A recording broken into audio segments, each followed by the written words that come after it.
I'm just sitting here, just thinking about my past and validation in general. My biological father left when I was around 6 months, so I really don't know that much about that time.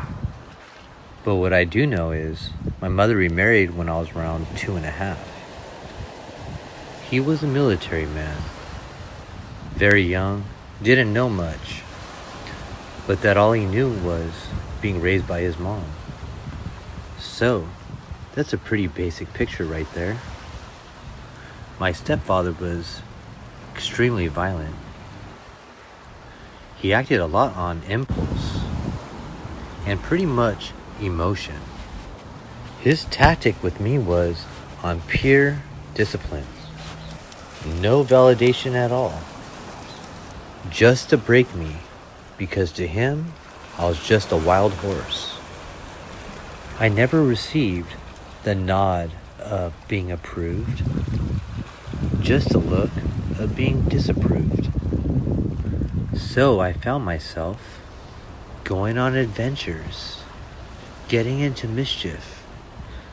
But isn't that what young little boys do? But that was such an adrenaline rush. I would find myself lost in the woods, crossing military baselines that said danger, finding out 30 years later that the landmines were alive. Anything I could do just to get away. Catch lizards, look for snakes, make traps. That was my peace. Then from knowledge came power. And that's where I started my journey. I educated myself on the ancients of old. I looked to Plato, Socrates, Yeshua, Gilgamesh, Nimrod, men of renown. Psychologically, I created a father figure and a way of life of how man should be, regardless of nature versus nurture. The DNA imprint kicks in, and that's where the change starts. There is no matter if your parents were terrible. You choose. You have a choice.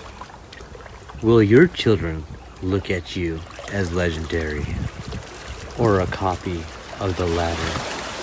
If your son does well, give him validation. Give him that nod of approval. Let him know he is man and he did a good job.